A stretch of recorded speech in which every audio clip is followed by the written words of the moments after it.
Also, Arizona. President Robbins was in Arizona hosting the D.C., what is an athletics summit about the future. NCAA President Charlie Baker was there. I saw a picture earlier. Nick Saban, SEC, of course, has been on the campus in D.C. Here are some tweets. Let's go over these, and when you want to stop and talk about any of them, just let me know what you want to do. Here's Dellinger. Here in D.C., the Future of College Athletics Summit. Charlie Baker kicks it off. It's hard to find anybody who thinks the current system is working. All right, that's not breaking news. Everyone knows, even those who are getting more or those who want more understand that. Here's a couple of other notes from Charlie Baker. NCAA needs any bill to be preemption. Congress has the ability to do state preemption. The NCAA might be able to do that, but it is way more complicated, and that is a big part of the reason why Congress has more legitimate authority to create a level playing field. Yeah, I think this is going to be the hardest part of any NIL legislation is to, in our current political landscape, is to override state bills and to get the majority of people in the House. The Senate might be more likely to do that, but to get the House to vote for this, to me, would be tough, given that a lot of the things that are going on now are the states need to determine their own things. There are a lot of different issues that are hot-button issues that have gone that way, where if you want this issue in your state, it's up to your state. If you don't, you don't have it, but it's up to your state and not the national government. And that's the way it should be for a lot of things. But when you've got things that are interstate commerce things, like the NCAA playing games, Nebraska and Florida are playing the same game in the same league with the same rules, but they're not, right? Because of the NIL thing, then that's where it steps in. Sports gambling is another thing like that. They have not done this yet with marijuana. I mean, that's kind of, I'll compare it to that. If you want to have legalized marijuana, vote on it and have it, but the federal government hasn't taken it off Schedule 1. They haven't done anything with it yet to make it to where they can even make money on the states that are doing it. So that's where, to me, it's going to be hard to convince a Congress that right now is leaning towards letting the states do whatever they want and then clean up the mess later. That's where I think it's going to be tough. Number 3, this is from Ross Dellinger. Charlie Baker, here are 3 things he wants a congressional bill to include: a registry of all NIL deals, certification processes for agents. By the way, pro sports have that, and a uniform NIL standard. Also, and by the way, Baker's met with 77 of what are the 97 NCAA conferences around in all sports. He's met with 77 of the 97. Yeah, the agent part of that, I mean, I think that's fair. I'm sure there will be some pushback on that from those who we get certified. Like, I like this setup way better when we can just basically run free and nobody even knows that we exist. But I do. I think that there's some shadiness that's going on, and that's not why this is being held up in any way. But I do think there's probably a flashlight that needs to be shined in a couple of corners. If we're going to sit there and try to treat this like it's all on the up and up, and we want to make it uniform and have everybody on an even playing field and things like that, yeah, I think the least that you could do is make sure that the people actually working with these young men and women are certified to do their jobs, and they're not going to be, the next story of 10 years down the line, we're hearing about the great Kentucky quarterback who lost $15 million because some scummy dude from Nashville or, New Orleans or something, got in his ear through his high school coach, like that. And there's the makings for all of that. And luckily we haven't heard about anything like that. And I know the $15 million, that's not a realistic thing with any player right now. But, 15,000, that's significant to a lot of people. So, yeah, certifying the agents, I think, would be the least that you could do that everybody could be on board with, more so than just the standard NIL rules, because I know that there's going to be some resistance to that for those who have a leg up right now. But if you really do care about the best interest, the least we could do is make sure they're working with the proper people who are properly certified. And then again, you could just be some 35-year-old with an education or not working somewhere and blow $15,000. Sure, yeah. But you want to make sure you protect the student athletes that get whatever they're getting, no matter what it is, to make sure that there's education on how to handle it. But even then, you got entourage and you have followers and you have people always, hey, you have $10,000 now. You know, I'll give you guys an example of a legendary player here in the state of Texas who this happened to when he was in high school. And just a guy who got his meat hooks into him when he was in high school, and then by the time he was a pro, bled him dry, and that's Vince Young. Yeah. So Vince Young had somebody that was a family friend that wasn't. I don't even know if he was an attorney. I think he was an attorney, or eventually was an attorney. And when he got to the NFL, the NFL said, here's a list of agents that we like. And he said, well, this guy's my family friend. He's going to take care of me.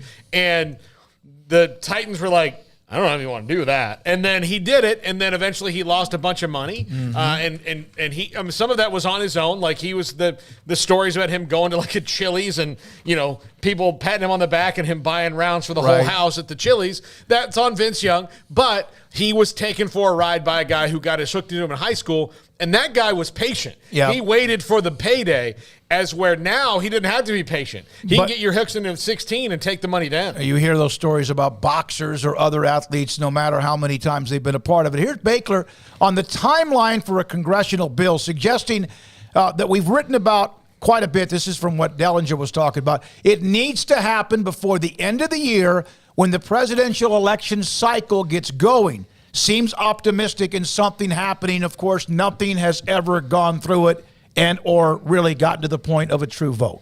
Yeah, again, like I said, just going back to my initial point, I think that you could probably get something going in the Senate a little faster, which is where most of the stuff seems to lie right now. So if the Senate acts on it first, you might be okay if they could tell the House this is what you need to vote on. But if it's going to come out of the House, it's going to be an even bigger mess. And I'm only giving the Senate slightly more credit than the House for efficiency ratings. It's not, you know, they would get bad Yelp ratings if it was a restaurant. All right, we'll continue.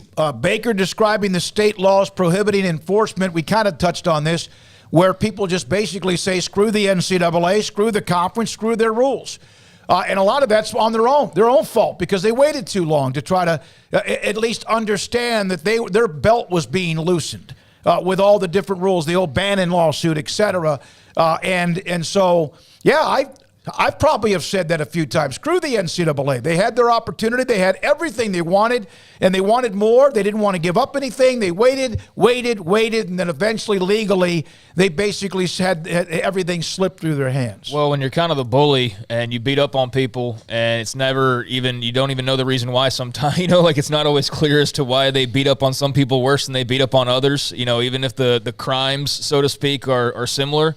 You know, I think that agitated, confused, and really pissed off a lot of people. And, you know, they were the bully for a long time, and there were really no repercussions to do anything about that. And then eventually, you know, schools like Miami pushed back, and, you know, slowly but surely that foundation started to crack a little bit. And you saw that, hey, maybe that thing's not as solid as we thought that it was. And you know what? Maybe that thing's not even as legal as we think that it is. And so it's been a very interesting and very quick sort of spiral for the NCAA in terms of its power. Now, it's not without it entirely, of course, but there is a path moving forward where you can definitely see that them being in the position that they were so accustomed to is not the case right now, and it certainly won't be the case moving forward. Now, what is in place of that? I mean, that's where everybody starts, you know, the speculation, much like with topics like realignment or whatever else, and that's where you typically land on the idea of breaking away and having your own branch of, you know, enforcement and rulemaking and all of that. So don't know how close or realistic that is at the moment, but there's definitely the signs in the air that that's something that's possible. President Robbins, who we discussed quite a bit yesterday,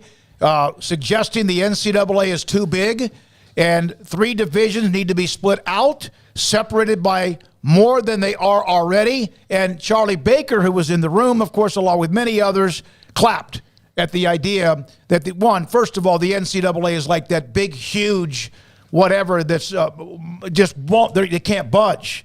They're just so massive, and they're trying to break it up into different, and not entities, but different. Is that part of maybe taking Division I from FBS, FCS, and even breaking FBS into something else? Is that what he's suggesting? No, I think it's Division I, Division II, Division III, and maybe FBS and FCS get a little more separation in that. But I'll just ask you guys, what is the same about Washington State and UMHB? Not really a They're whole underneath lot. the NCAA umbrella. I mean, like, it's Not in big population centers. No. They're kind of in small towns. I mean, that'd be about as similar as they get. So when it comes to their athletic departments, and I picked a smaller Power 5 school in Wazoo, but there's nothing the same about them. They don't, like, when UMHB's baseball team needs to go somewhere that's 12 hours away, they get in vans and drive there. When Washington State's baseball team needs to go somewhere 2.5 hours away, they get in a plane and fly there. Well, they may bus 2.5 hours away. But you know what I'm saying? They, Like, they have that opportunity. Yeah, Yeah, so the it's- budgets are different. The revenue is different. The rules are all the same, though, right? They're all under the same umbrella, so to speak. Now, there was one other note that I saw from a couple of other tweets, and this from Dennis Dodd on Amy Perko, who's the Knight Commission, for realignment, calling for realignment of college sports, independent directors on the NCAA board, singular governance entity for college football. The NCAA receives nothing from the college football playoff, a financial framework, oversight of how NCAA money is distributed. Yeah, these are all great ideas. You have to start, especially the separating college football off. This is something that I don't even know who brought this up to me when I first started working and covering college athletics, because I was young, I was in my 20s, and didn't realize, how different it was. But, college football, I think it was in regard to Title IX, is college football makes it hard for Title IX to create opportunities, because it's not like they're not trying to, but you can't. It's 85 scholarships. What sport does anyone else play that has that many players on a roster? There's not one. I mean, men's or women's. There's not. Like, if you had a women's rugby team, they still only have like 28 people. So I don't even know how much. Yeah, exactly. So you've got all these different things you have to do, and college football makes more money, generates more interest, has its own team, all these different things. It definitely needs to be separate. All right. And then also this one, Jim Phillips, the ACC commissioner on the NIL, we need some help. We really do, says that there are, that's why they're in D.C. Even if the percentage chances are small that something gets done, saying that colleges need for NIL, again, agent registration, standardized contracts, and a registry education process. So reiterating what Charlie Baker, just in different ways, different words, but the same 3 or 4 bullet points of what they need. That's from the commissioner, Jim Phillips of the Atlantic Coast Conference. Now,